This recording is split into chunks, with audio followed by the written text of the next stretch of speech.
गजानन महाराज हे एक भारतीय हिंदू गुरु होते, जे पहिल्यांदा महाराष्ट्रातील बुलढाणा जिल्ह्यातील शेगाव या गावात तरुणपणी प्रकट झाले.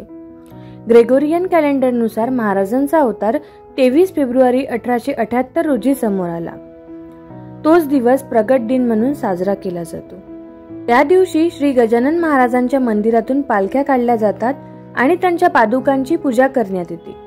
महाराष्ट्रात पाळल्या जाणाऱ्या पारंपरिक हिंदू चंद्र दिनदर्शिकेनुसार श्री गजानन महाराज प्रकट दिन दरवर्षी माघ कृष्ण पक्ष सप्तमी तिथीला किंवा माघ महिन्यातील चंद्राच्या अस्ताच्या 7व्या दिवशी साजरा केला जातो. या दिवशी दररोज हजारो लोक शेगावला पूजा करण्यासाठी आणि आशीर्वाद घेण्यासाठी येतात. पूजा, दान, सत्संग, प्रार्थना आणि अन्नदान हे या उत्सवाचा भाग आहे. आजच्या या व्हिडिओमध्ये आपण श्रींच्या काही अलौकिक लीलांबद्दल जाणून घेणार आहोत. वैशाख मासातील घटना. श्री गजानन महाराज फिरत फिरत अकोली गावास गेले. त्यांना तहान लागली होती, मात्र कुठेही त्यांना पिण्यास पाणी मिळेना. इतक्यात त्यांचे लक्ष शेतात काम करणाऱ्या भास्कर पाटलांकडे गेले.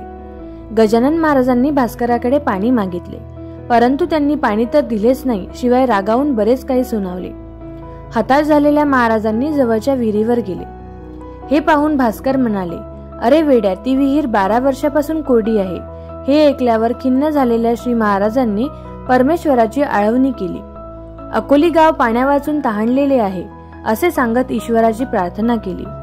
श्री महाराजांनी तळमळीने केलेल्या या आव्हानाला परमेश्वराचा प्रतिसाद लाभला आणि 12 वर्ष कोरडी पडलेली ती विहीर क्षणार्धात पाण्याने भरून वाहू लागली.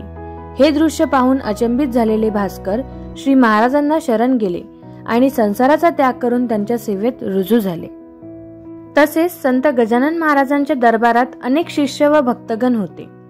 त्यातील पितांबर शिंपी सारखे काही शिष्य श्री महाराजांच्या अगदी निकट होते. याच कारणाने अन्य काही भक्त आकसाने पितांबराचा द्वेष करीत. एकदा एका किरकोळ प्रकरणावरून भक्त मंडळींमध्ये वादंग झाला आणि त्याचा परिणाम श्री महाराजांनी म्हणून पितांबराला आपल्यापासून दूर केले. श्री महाराजांपासून दूर निघालेला पितांबर दुःखी अंतकरणाने मजल दर मजल करीत कोंडोली गावात जाऊन पोहोचला. मात्र कोंडोली येथे त्याला कोणीही श्री गजानन महाराजांचा शिष्य म्हणून मान्यता दिली नाही. उलट पक्षी श्री महाराजांचा शिष्य असतील तर गावातील वटलेल्या आंब्याचे झाड पुन्हा पर्णयुक्त करून दाखव असे पितांबरास आव्हान दिले.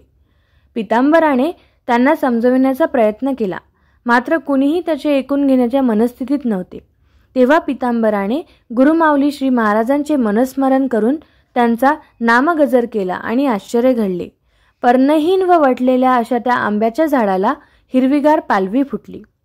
सर्वांनी श्री महाराज आणि पितांबर यांचा जय जयकार केला. पुढे पितांबर कोंडोली येथेच कायमस्वरूपी स्थिर झाले.